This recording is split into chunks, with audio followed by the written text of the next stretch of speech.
Welcome, everybody. My name is Calvin Winner. I'm the director here at Gainsborough's House. Can you all hear me okay? Good sound, good sound.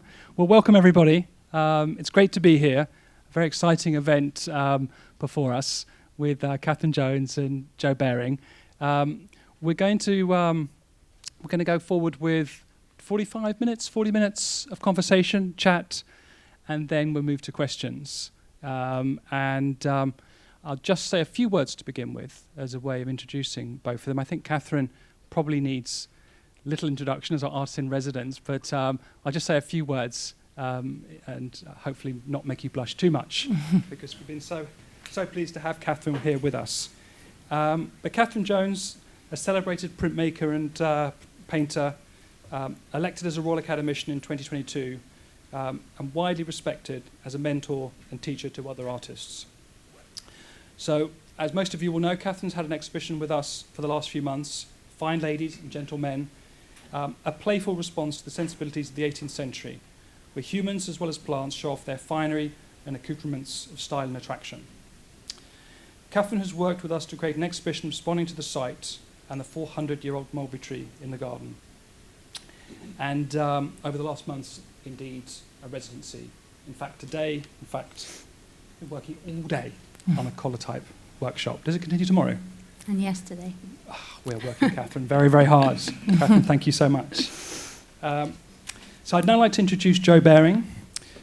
Joe is the director of the Ingram collection of modern British and contemporary art and a former director of Christie's UK. A graduate of the Courtauld Institute of Art and Oxford University, Joe's an art historian who's passionate about making art accessible to all. Her popular podcast series, Sculpting Lives, was The Guardian's Podcast of the Week and was picked as the leading arts podcast for The Times, the Royal Academy, and the Evening Standard.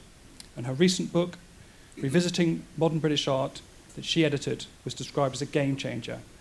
She has written and presented 2 films on the artist Elizabeth Frink for Haney Talks, and Joe and I go back some time with our love of Elizabeth Frink, and has also appeared on BBC One's Fake or Fortune. Ta-da! Which I have. That's another thing we have in common because I had the fortune of appearing once. So, and then just finally, yes, in 2023, Joe was elected as the Franklin Visitor to Brasenose College, Oxford. Well, thank you so much, Joe, for joining us today. We're all looking forward to this conversation. And Katherine, thanks so much for everything you've been doing for us. But I'll hand over to both of you now to kick us off, and then, 45 minutes, and then we'll go to questions. Okay? Thank you so much, Calvin. Thank you. Thank you for the lovely introduction. And good evening, everyone. Thank you so much for being here on a Saturday night on this lovely autumnal day. And it's my great pleasure to be in conversation with Katherine this evening. I think her work is instantly recognisable for its layered, luminous surfaces and its interplay of natural forms with very human narratives. And her exhibition here at Gainsborough's House, Fine Ladies and Gentlemen, brings together prints and paintings that speak to the rich history of the house and to Gainsborough himself. And the title suggests both the elegance of society portraiture and the ways plants and flowers, like people, adorn themselves, attract, and sometimes deceive. So this evening, we're going to explore the ideas behind Katherine's exhibition, her relationship with Gainsborough, the role of printmaking in her practice, and her wider reflections on beauty, fragility, and subversion in art. So Katherine, could you start off just by introducing us to the exhibition and give us a little bit of background about how the idea of the exhibition evolved?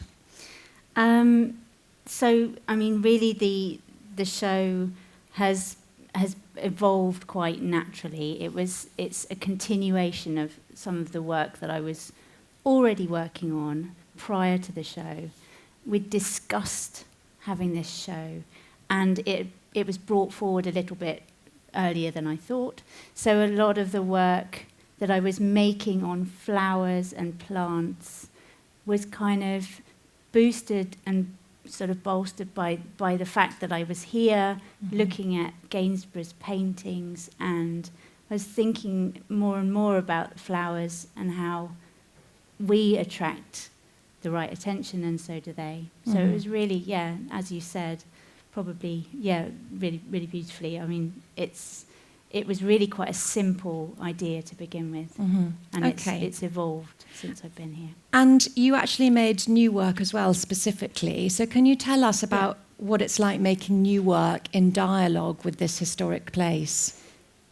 So, I mean, if you're presented with something it's a fairly small museum, but actually there's so much here, and there's so much history, and there's so many different aspects to it. So coming here initially, I began by just making drawings, quite random little things, and trying to just take a tiny amount from each aspect. So the silk weaving, the historical facts of Gainsborough being here and living here as a child, and his family, and the evolution of that. And then there's so many different links and connections with this house to all sorts of different people, artists and places. And so I began with drawing, I love the idea of you here with your sketch pad, and I'm sure I'm not alone in wondering what you've written there. So, I mean, my sketchbook is really just sort of almost a diary. It's not full of beautiful finished drawings. It's really just, it's a useful tool. And actually, this little sketch is from a painting of Gainsborough's in Dulwich Picture Gallery, and there's so many Gainsboroughs all over the place. I mean, he was so prolific. So since I've known that I was coming here, I've been sort of finding them everywhere. Did you do your own Gainsborough treasure hunt almost? Absolutely, yeah. And everywhere I've gone, recently I've sort of, sort them out a little bit, And have any of these made it into the finished works, or it's more kind of a visual encyclopedia almost for you to have in your memory bank? Yeah, I think what happens with the work that I make is often that a few of the different ideas are consolidated in a print or a painting. So it's really just, this is kind of all of the ideas that are sort of milling around, and some of them become prints, and some of them become paintings, and sometimes there's aspects of lots of different elements of that end up concluding. Yes, interweave together. Yeah. I mean, this page of the sketchbook, I think, was the first time I started thinking about plants and characters and embellishment and adornment like that. So that's probably the reason I thought to show it. Yeah. And then in terms of the history of the area, can you tell us a little bit of how the Sudbury silk industry influenced the work for the show?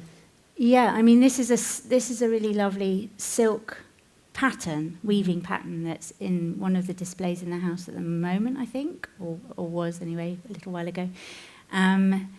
There was previously a silk factory behind the museum, and Sudbury's still a very famous silk weaving, has a very famous, silk weaving history. It's sort of so fascinating the way that's evolved as well, because I think it was King James I decided that we could be a silk manufacturing industry. We could have a proper, silk growing industry here in England. And he imported thousands and thousands of mulberry trees, but they were the wrong ones. So there's these incredible black mulberry trees, like the one we see in the garden here, that are, this one's 400 years old, roughly speaking. But it's no good really for breeding silkworms, and the silk that was made from those trees was very, very coarse, and it didn't really work properly. So there's so many different. Did you have lots of fun learning about that history? Yeah. I mean, it's bizarre, the kind of the routes you end up going down.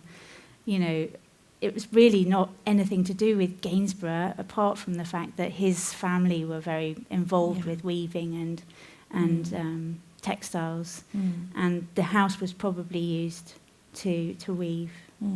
It's just interesting, just the level of research and the depth and breadth of research that accompanies the exhibition, I think. I mean, he also just understood. I feel like he really understood the material, fabric, and it just made it very easy and fluid for him. He was very fluent at painting it, if you know what I mean. So I think. Yeah, so if we talk about, actually moving on to Gainsborough's painting, if we talk about his sitters, and when you've spoken previously about Gainsborough, you've talked about sometimes how his honesty sometimes betrays his sitters in a way, and that you're drawn to that tension. Can you tell us a little bit more about that?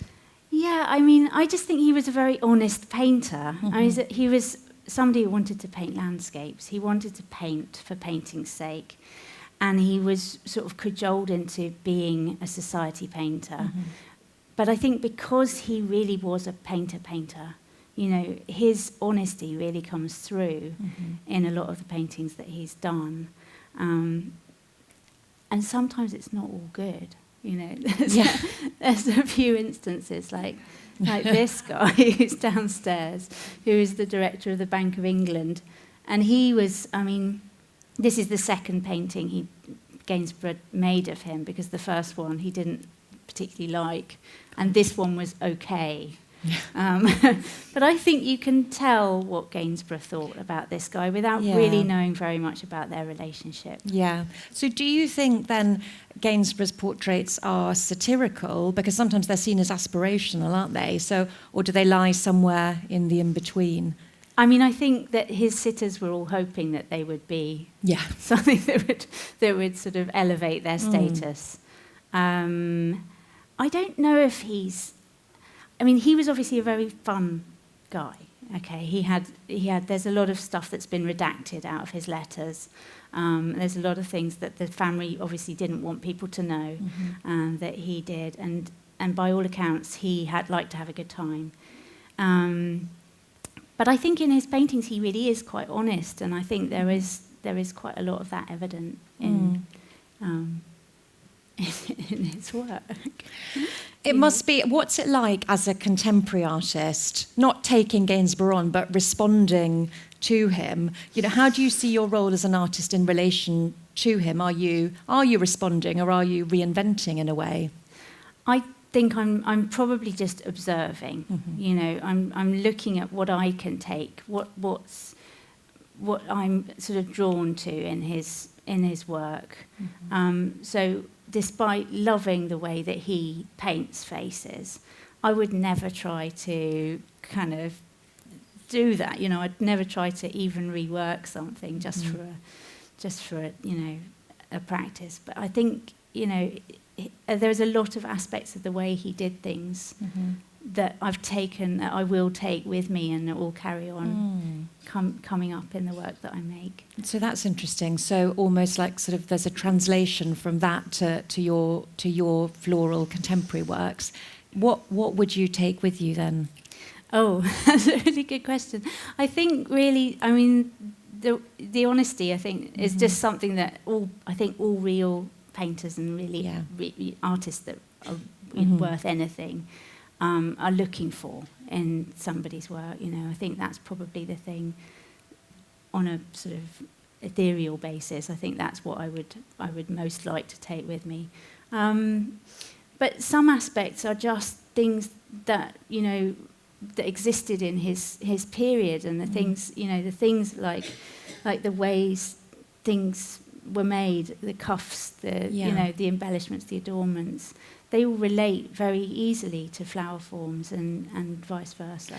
Yes. So that leads. Yes, it's kind of interesting, isn't it? That idea that we think about potentially them as showing off, the sitters as showing off, but that links to the idea of plants as attracting pollinators, and the idea of flowers and petals being somehow enticing. Yeah. Can you tell us a little bit about that? How that emerges in your work?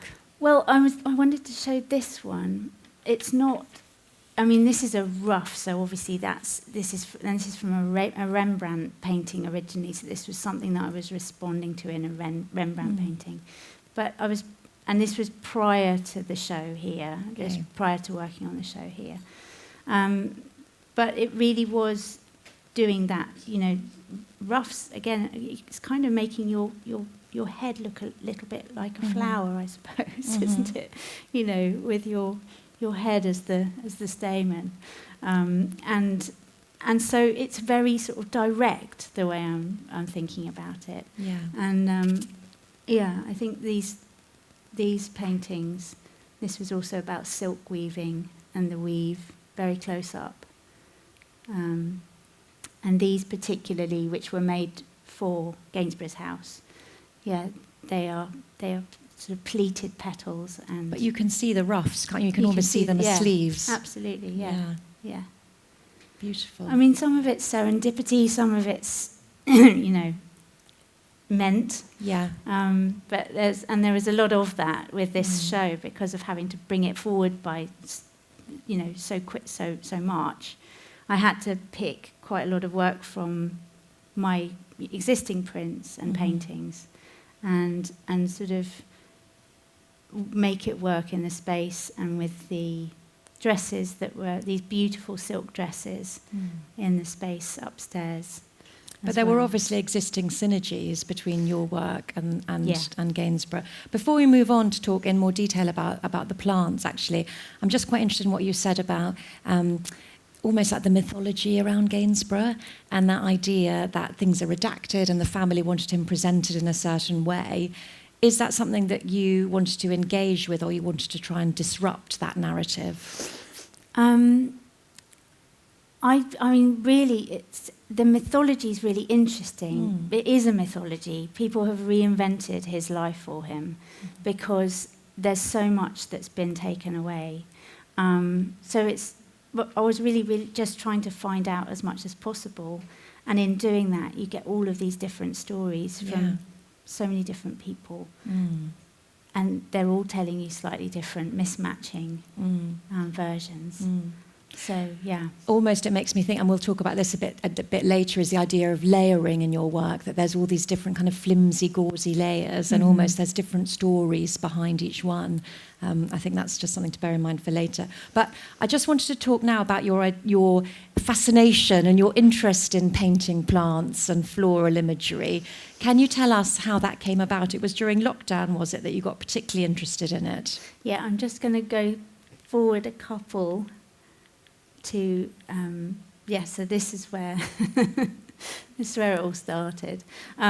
So I've got it was in lockdown. I think a lot of artists after lockdown came out with these collections of work which were all to do with flowers and plants and the evolving time that they'd experienced and they'd witnessed. And especially the first lockdown, my partner was working from home. He was a housing benefits officer, and he had to be on the phone. And it was all, I had to take my children out of the house, basically. So we went to the allotment every day, and doing that every day, and just hanging out there because it was gorgeous weather, wasn't it? Yeah. I mean that, and you invariably do drawing. You make a little drawing every day, and I really began to properly notice, as a real kind of urban person now, I noticed those incremental changes throughout the day and throughout that period of 2 months, 3 months. Yeah. I mean, who knows? No one can remember, can we? No, actually, that's true. Time has warped completely. Yeah. But I think that's really interesting, because I think that's something that we can all relate to, is that idea of very close, slow looking, because we were all probably walking the same paths every day, and then you were able to see the changes as they were happening. And can you tell us how that idea of slow and close looking finds form in your work? I don't know if it's a conscious thing. I think slow looking as an activity, as something that you are disciplined to do, or I try and discipline myself to do a little bit more now, is it's an incredible grounding experience. It's sort of better than most therapies. Just looking and experiencing something gradually happening. And it sounds so basic, and the Japanese have this incredible thing, this forest bathing thing. They get sent out into nature to look at nature when they're feeling depressed, or and it's actually a prescribed thing on medical thing. And I can absolutely see why, you know, it's But finding form, I don't know. I think it's a real gradual, it gradually seeps in. And I think, honestly, I was just responding to what was going on for me at the time, which is pretty much what I'm always doing. Yeah. And then in terms of, say, plants or flowers, that's usually seen as something less than or lesser. If we're talking about, you know, the traditional hierarchies of art history, still lives and flower painting is really at the bottom almost. How do you respond to that, or what are your thoughts about that? Yeah, it's quite interesting, isn't it? You have history painting up here, and you have all of the other echelons of painting, of subject matter, but also of technique. You know, so there's the oil painting again at the top, and watercolours right down there. And I don't know how that's happened, but I suspect that it's seen as less serious. There's something less serious and less thoughtful and less important about it. And I'm kind of interested in that. I've had to kind of struggle with that too, because I'm doing... So is that almost to you, you think, oh, I should be doing something else? No, I feel like I have to... I suppose you feel like I'm doing this thing. This is what I'm doing. Now, why am I, why is it feeling like I'm not as, I'm doing something that's less important when you step back from it and look at it? And I think I feel quite irritated by that, not really. Surprised. Yeah. And I think those things, especially, nature, anything regarding nature, has absolutely as much right to take up space on a wall as any history painting does. I mean, if not more. Yeah. I mean, you've just spoken about how integral nature is to our lives and to how we feel about the world and how we feel about ourselves. Spending time in nature is so important. Is it almost a political act or a quiet act of subversion to do these works? I think it's felt like it more and more as I've carried on with it. I didn't really, it's never really an intended clear thing. Yeah. But as it's gone on, I think I've had to think about it a bit more, speak about it a bit more. And so then you end up thinking, okay, well, maybe we should, justify address it, not justify it. But yeah, I should probably show some more slides. Sorry, it's difficult to talk and use the clicker. No. This was made on the allotment, so it's a large print, and it was just drawn at the allotment. Yeah. So, yeah.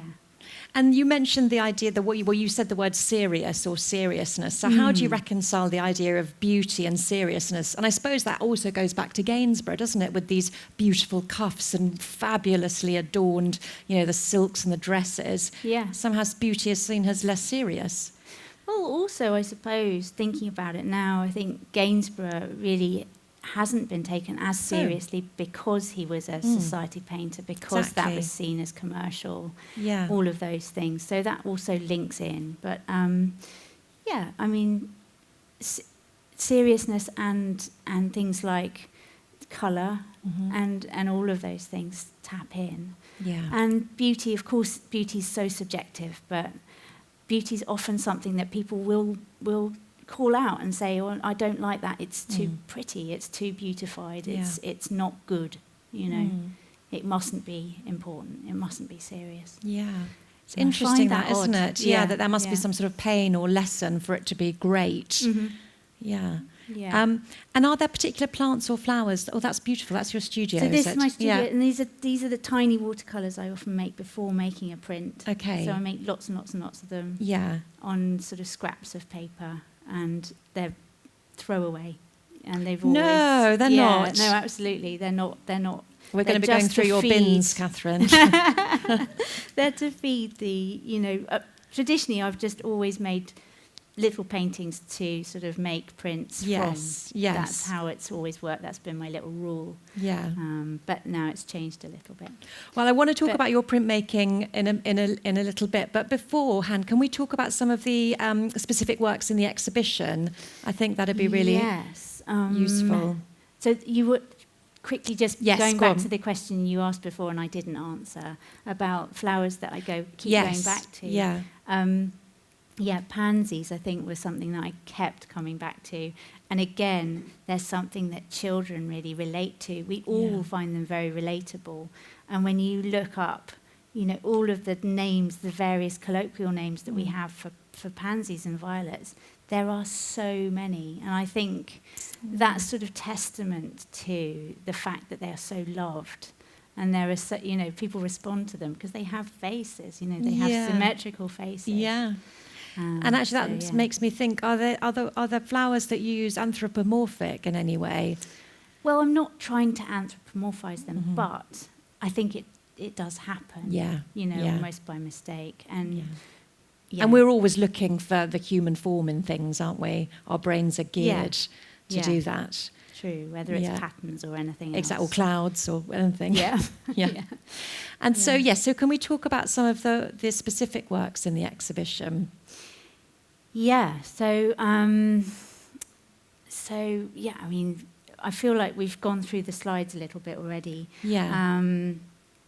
There's 2 series in this show, and there's 2 series of 4 prints, which I'll talk a little bit more about the Gainsborough series later on. But there's one called Heliotrope, which is a series of 4 large-ish prints, large for me prints, and they describe a sunflower and how it moves throughout a day. So it's really just about the sun going over and it changing, and it's showing its face in different ways and different aspects. Yeah. So, that's one. And what about blinkers? Oh, blinkers. Yeah. I quite like blinkers. I like blinkers. Have you got an image of blinkers? Yeah, I think somewhere. Let me just scroll down. We'll go back to these, I think. Okay. Should we start with the frink? Well, yes. So tell us. So this is interesting because I'm particularly interested in Elizabeth Frink, and you'll all notice that this figure is wearing sunglasses. So do you know about the history of the goggle heads? Well, I've always just really liked them. Okay. And I've always thought, I concluded myself, that she's kind of laughing, or she's making sort of fun of something that's quite sinister. That's quite, she's kind of taking the mickey a little bit. And part of that is them putting these wraparound sunglasses on. On some of them, they don't all have sunglasses, do they? So what's really interesting is, just quickly, so this was actually, and obviously Calvin knows this very well, so she saw a photograph of somebody called General Oufkir during the Algerian Wars, and he was accused of murdering the freedom fighter Ben Barker, and she saw Oufkir in the newspaper with his sunglasses on, and it just looked so sinister. And it's this idea that, and I guess it's almost like we think about that with Gainsborough's sitters as well, that the eyes hold so much, and that, I suppose in all the adornments, actually, you learn so much from someone's eyes, and then they're covered. And then what does that say about it? And then also just thinking about, probably, I don't know, but I mean, thinking for you, maybe the idea of sunglasses, again, it's a kind of a 21st century adornment, isn't it? I mean, some people spend £300 on designer sunglasses and think that, and it adds, that idea of status as well is what we're thinking of. But you were drawn, tell me, so it was this idea of sunglasses that drew you in?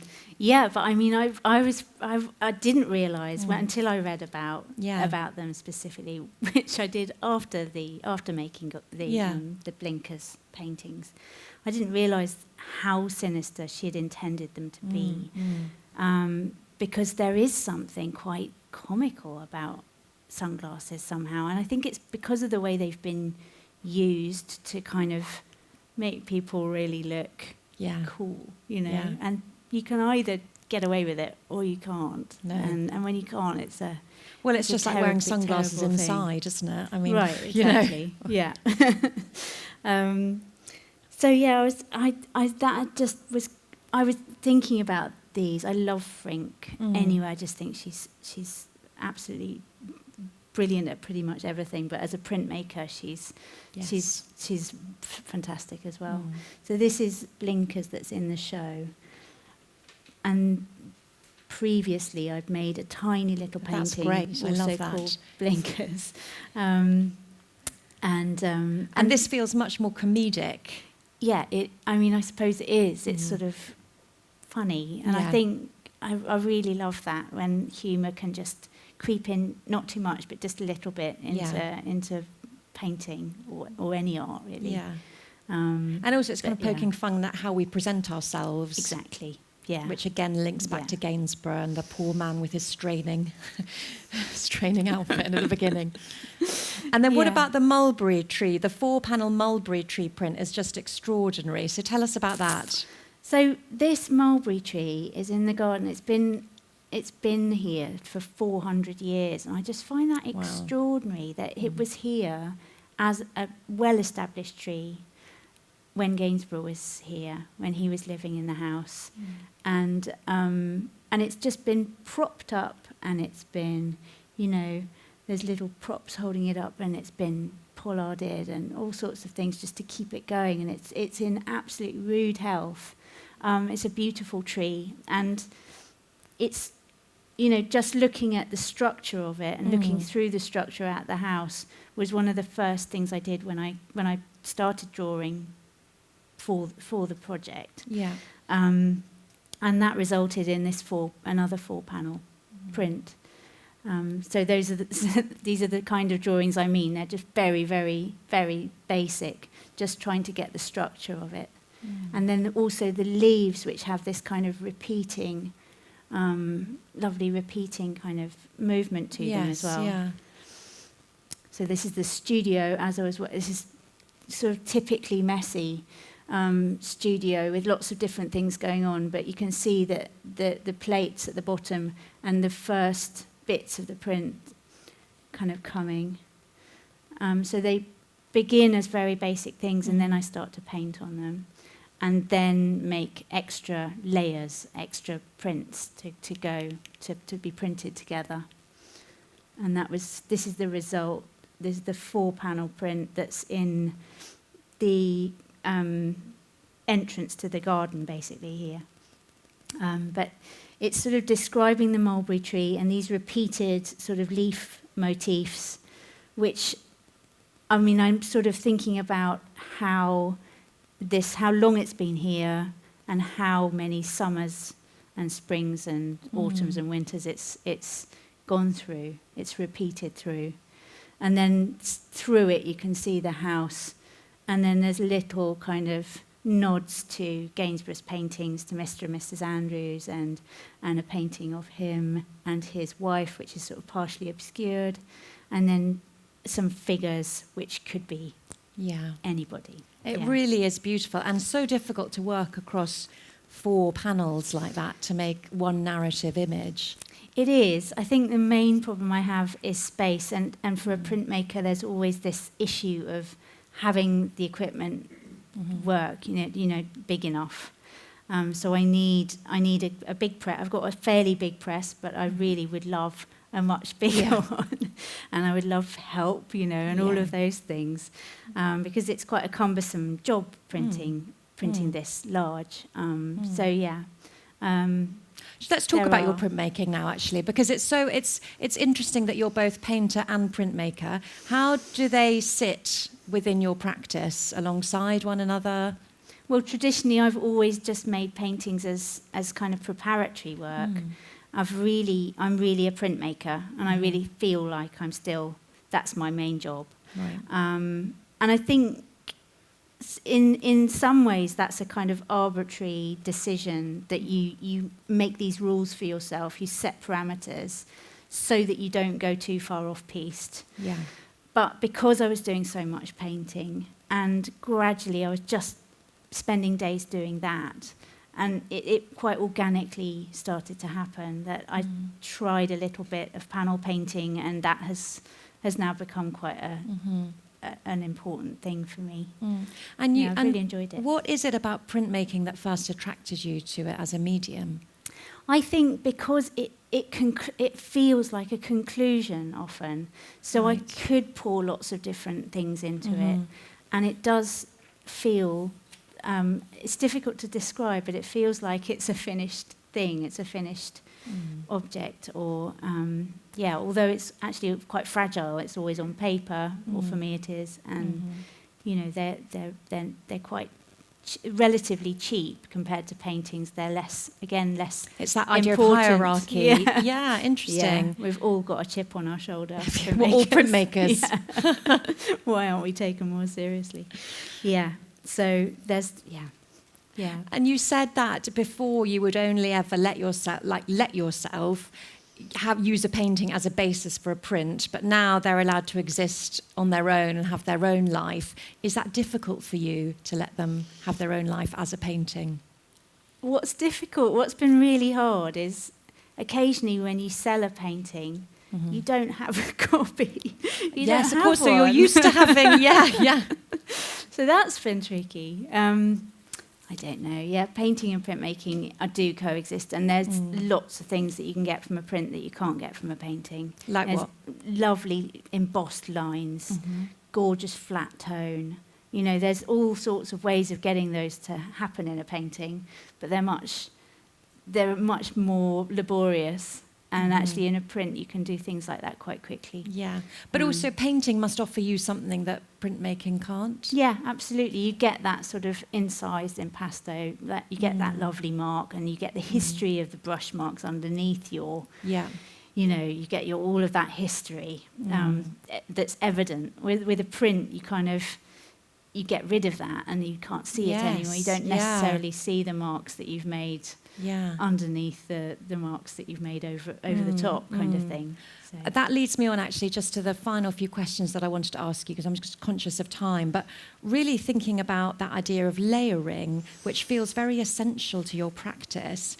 And even though, particularly say in the prints, you know, it's a very flat surface, but well, if we just go back to that idea of the mulberry, because actually you showed us within it the different, so there's all the different layers, like just the 4 panels. You talked about this idea of the 4 seasons constantly changing and evolving. There's looking through, there's imagined scenes, there's scenes that you've taken from Gainsborough's painting, looking at the house, there's light, you know, all these different ideas of kind of metaphorical layers, but find physical presence in the work. And I wondered if you could tell us a little bit about that idea of layering. Yeah, I mean, that's something that naturally you do quite a lot with printmaking because it's so hard to get, you know, more than one colour to work on a plate at once, and it's difficult to, you know, keep everything separate and everything.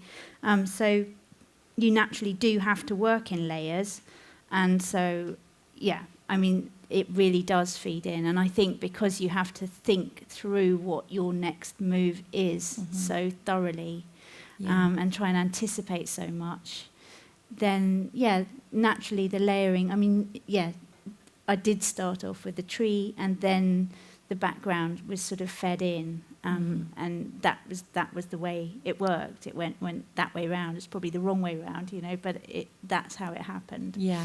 And so, sorry, you were going to show us another image then, thinking about layering. Oh, actually, I'm just going to show you this. This is a little, if that works. No. Okay, not that one. I mean, layering happens in all of them. So this was the heliotrope. I think this is another thing that's really, really nice in printmaking, actually, is the fact that you can mess around with the colours so much. So you can layer and you can do all of those things, but you can also completely change your mind about how an image is going to look. You can make it extremely dark. And with working out the heliotrope image that's in the Pike Gallery, this was what happened on the way to deciding those colours as well. Yeah. And just thinking about that kind of idea of gauziness or layering, there's quite a lot of ambiguity in the work as well, isn't there? So, I mean, just this looking is at quite that. a good example. Yes. Yeah. Tell us, because that feels very ambiguous and it almost like sort of just diaphanous layers and curtains kind of coming across our gaze. What are we looking at there? I mean, it really is, I suppose. So what happened with this one is I was making lots of watercolours in the studio, little tiny watercolours, and one of them was the sort of basis for this, and also a print that I've made. And I started painting onto it, and as I made the print, the painting was also evolving at the same time. So the things that I was doing on the print happened here too. Right. So adding this kind of white that's very sort of heavy and opaque also happened in the print, and I had to work out that. So I think, printmaking and painting, they can coexist really nicely, and it does give you a little, it does feed, one feeds the other really well. Yeah. There's a definite subtlety to your work, and do you see that as a strength of the work, the subtlety? I really like it. I like subtlety. I like subtlety in other people's work. Yeah.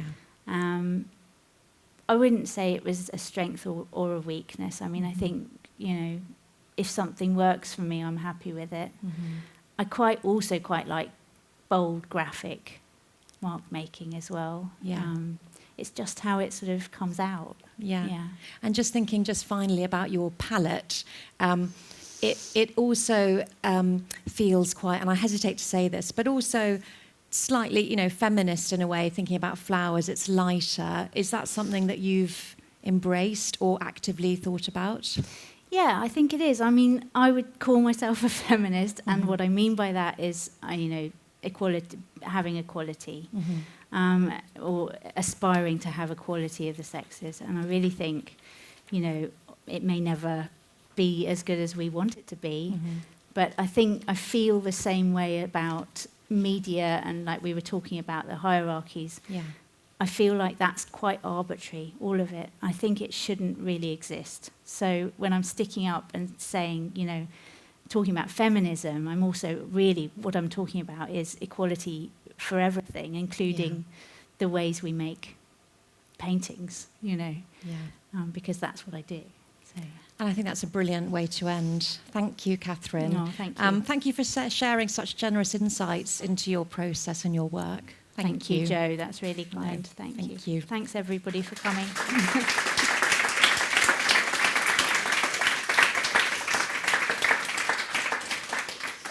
Katherine, Jo, that was fantastic. I could listen a lot longer. Great insights. I've learned plenty. I've showed you plenty this evening as well. Now, I think it's a good time for questions, if we may. Is that okay? So, actually, Charlie has the mic. There's a question here. Yeah.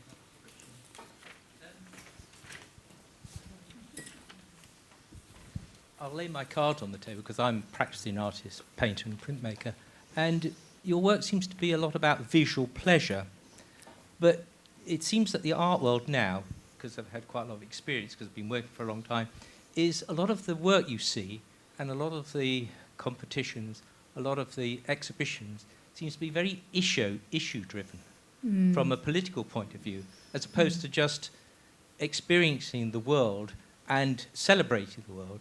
Have you any ideas about that? I think it's just a time, it's just what's popular. I don't think there is any less of... Or is it that the people who are running the galleries have to subscribe to certain, in terms of funding, certain ideas about what the exhibition should be about? Maybe that runs alongside popularity. But I think, you may be right. I think these things go in waves. I don't think that means that people that work in the way I do exist less. I just think that they're not being promoted. Yeah. I do the hierarchy thing where you go to take modern, you've got the Turner Pride, and that's like serious art, and we're all supposed to really take that on board. And you go to some other gallery somewhere, you're looking at some beautiful painting, and somehow that doesn't seem quite so important.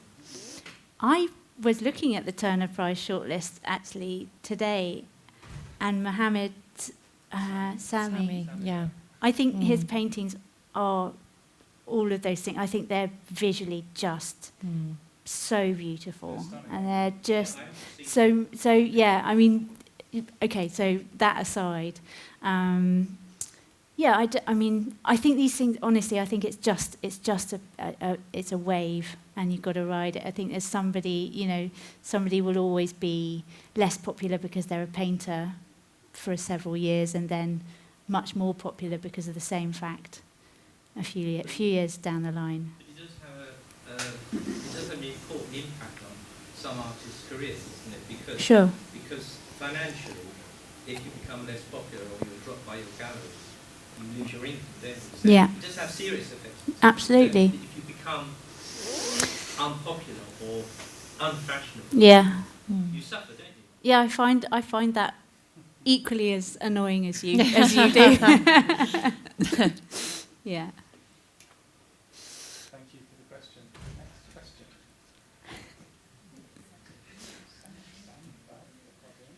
Got to. Just following on from the gentleman's question, what point of the wave are we on at the bottom of the wave of Sorry. the question that we just had then about what point you said we're on a wave? Where of, we are at the moment. Yes, where are we Gosh, now, this Katherine? is a big question for me. I think Joe's more I was just qualified thinking, to answer that. yes, I'm glad I'm not answering. Well, it's quite interesting actually. So in my job, I curate shows at exhibitions at museums around the UK, and I do think there's a lot, because of what you said about funding, it's a huge issue because so many museums and galleries are reliant on fundraising and people coming in to, pay for their exhibition tickets, have a coffee in the cafe, buy cakes and postcards.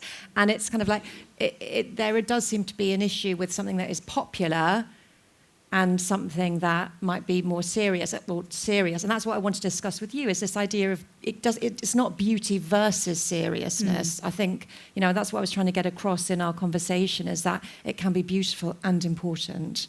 And I think that is something that we always, that in exhibitions that I do, I try and think about that. And I also, what I think is really important is to be very responsive. So, it's all very well for kind of me sitting in an office saying, this is what I think people should see. Actually, I think you have to be responsive to audiences and what people want to see, and, pay, it's expensive. It's expensive to buy a ticket to go to an exhibition. It's expensive to have a coffee and a cake. And actually, you want it to be a really enjoyable experience. So that's, it's difficult though, but I think the whole sector as a whole, it's very, very tricky in terms of keeping galleries and museums afloat at the moment. Yeah. I think. Just having a slight insight into it, into being on a couple of boards and things to, who all spend ages trying to decide what would work best and really what would attract the right attention. I don't think there's any maliciousness at all. It's Everyone's very trying to do difficult. their best, Yeah. is the kind of the impression I get talking to Yeah. people. But yeah, I agree. I think beauty coexists alongside seriousness and importance. Yeah.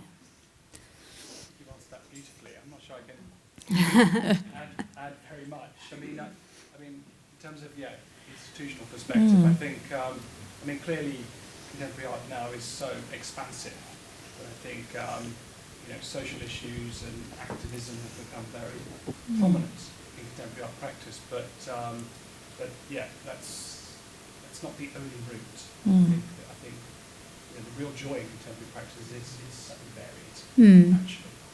So there is plenty of room for activism and so-called protest art, but actually it doesn't have to be that way. Yeah. So, okay, next question. Just sorry, quickly. I was really interested in your use of the word honesty. Like, you kept talking about the honesty of the painter, and I just wondered if you could expand on that a little bit, because I find it such a very loaded and very interesting word to use. So it's just. I think it's so hard. I think that is the key problem that artists have, really, is to do things as honestly as they can within the parameters that they have, as in, how people imagine they're going to be shown, and how, so the gallery setup is a white cube. That's what we know and understand. So then how do you really express yourself honestly, knowing those things? I think with Gainsborough, he had parameters, and he kind of betrayed his honesty, if you know what I mean, because he was such a good observer of people, and he really showed people as they were. I'm sure that isn't true of all of his portraits. They're not all wonderful, but there are some really good key examples. And yeah, I think you can. It's very difficult to describe, and it's very easy to see. You know, you know if something's honest, but it's very difficult to know why. Would you say it's along the same line of like authenticity? Yeah, Yeah. yeah, yeah, yeah. Hi. There's a lot of light in your work. I always think there's so much light in your work. Do you put the light in after, or does it come in at the beginning, or do you sort of add it as you're going around? That's been really interesting working with oils more, is that you can add it later. With printmaking and with painting watercolours, all you've got is the white of the paper. Once that's gone, you've lost it. So you can bring it back in various ways, but you can always sort of tell with an etching, say, you'll always be able to see that it was once, you know, you'd done something to it. To really have a clear light in an etching, you have to leave that part of the etching plate alone completely. The same with the watercolour. So with oil painting, you can. There's more. You know, it's more expansive. You can do more with it. You can add the light in later on. I've really enjoyed that recently. Yeah.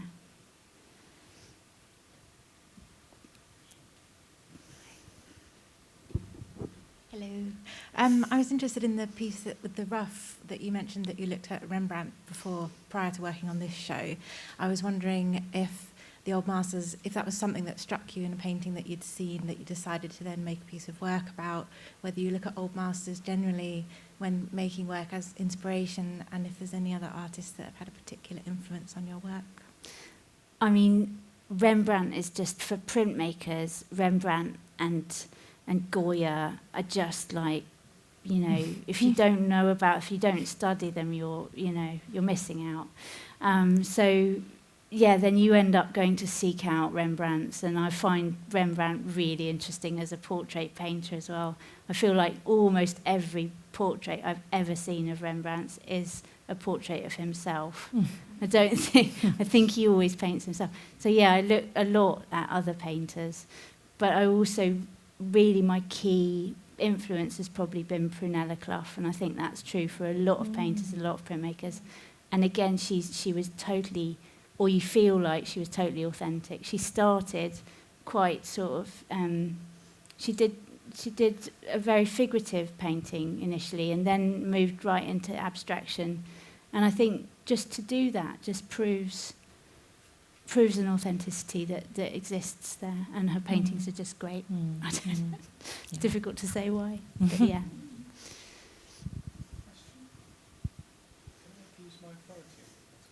Yeah.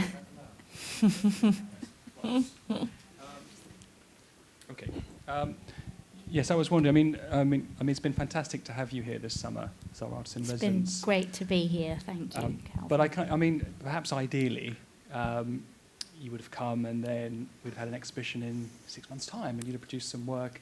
So I'm just wondering what having the residency this summer, what you might take on to the next project, so what you might have picked up while you've been here. Can I just show a couple of slides? Because I have actually made work since having the show here, because I've been artist in residence here since it's been on.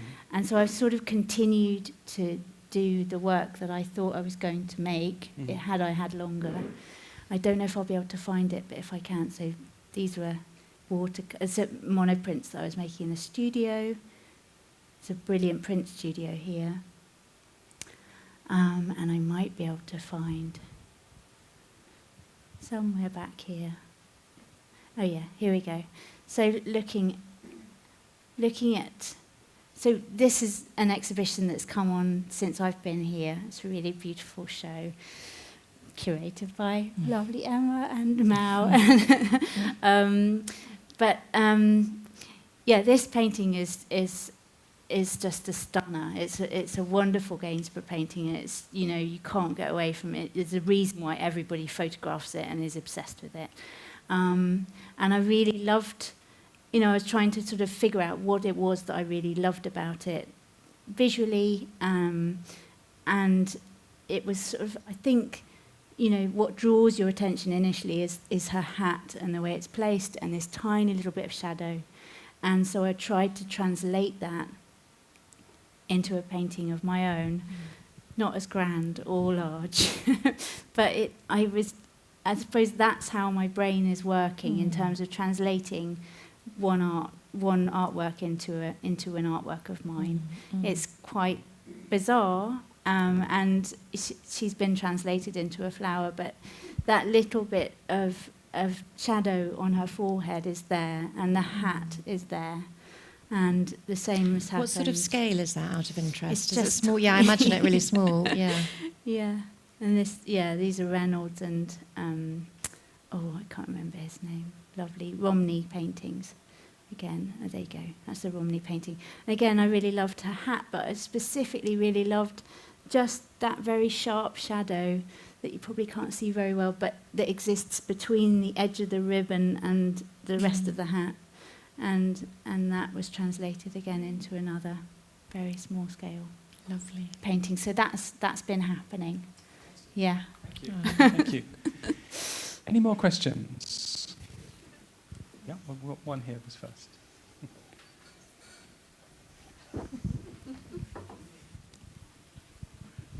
Hello. Hello. Can I just ask, as a painter and a printmaker, how do you decide on the process that you're going to use, or do you always make a painting and a print simultaneously?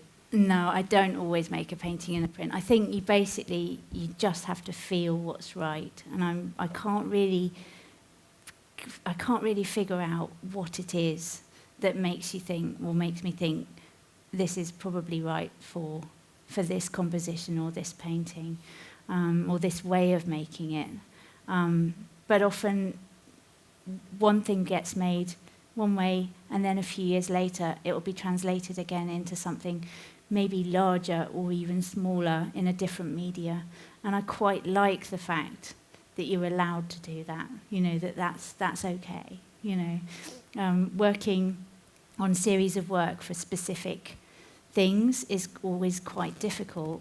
And when you're trying to push everything into a small space of time, you often just don't have time to tie up the loose ends, right? So we all have that problem as painters, and printmakers and artists in general. So I think it's allowed to carry on. You should be allowed to carry on and continue the work that you've begun, because it's all relevant, and it's probably as relevant to the next project as it is to this. Yeah.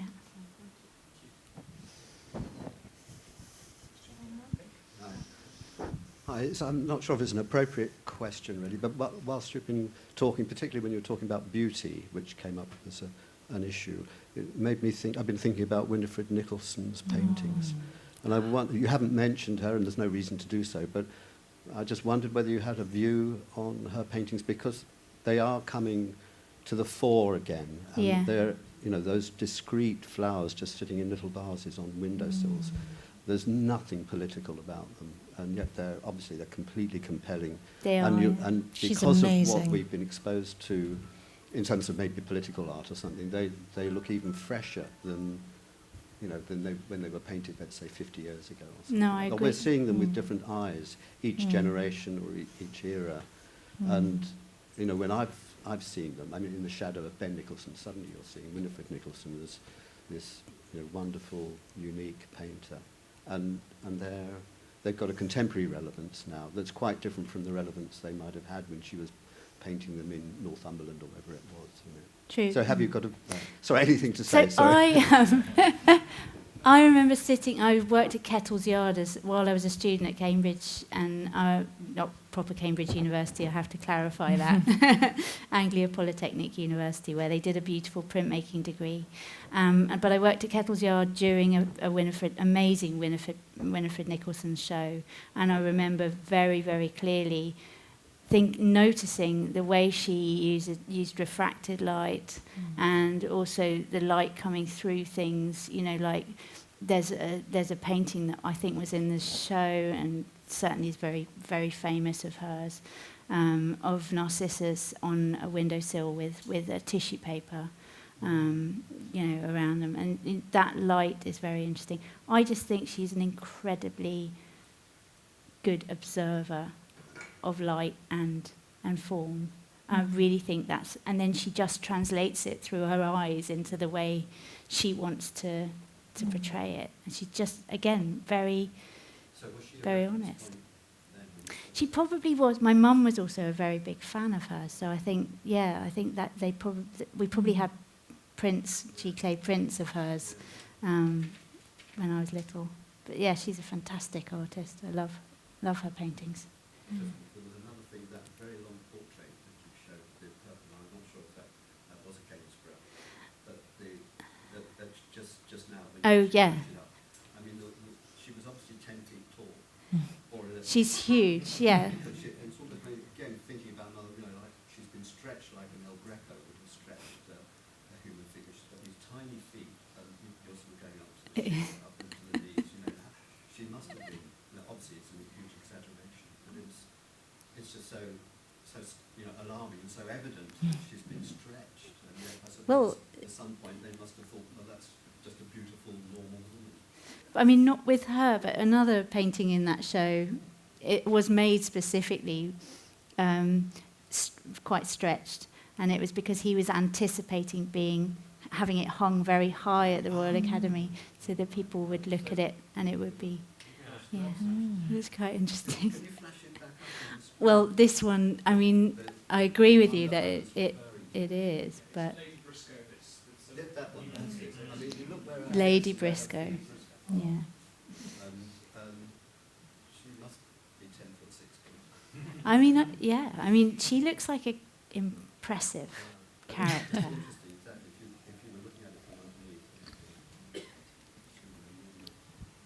Yeah, it wasn't this painting, but it was another painting. Yeah. It's just that I'm sure it was done frequently. I'm sure, yeah. No, it's probably a bit of a trick, isn't it? Probably out of time, so sadly we have to call an end to this. But just before we do, I was going to say that hot off the press, Katherine, your exhibition catalogue has arrived. It's absolutely beautiful, and it's on the table at the back, and you can pre-order if you'd like to own a copy. It's absolutely fantastic. So that's just there. And also, Katherine kindly offered an artist edition for us to sell for the duration of the exhibition, and the first batch sold out completely. Luckily, we have a second batch. So we still have Katherine's work available if any of you would like to own a piece. So, but thank you all for coming. I'm sure you agree with me. It's been a fascinating insight into Katherine's work. I've learnt a lot. I loved your description of blinkers. That was brilliant. And so thank you for everything. Joe, thank you so much for coming today. It's a real delight and a pleasure to have you here. Thank you. And we'll have further conversations going forward. So thank you both, and thank you, everybody. Thank you. Thank you, Calvin. Thank you.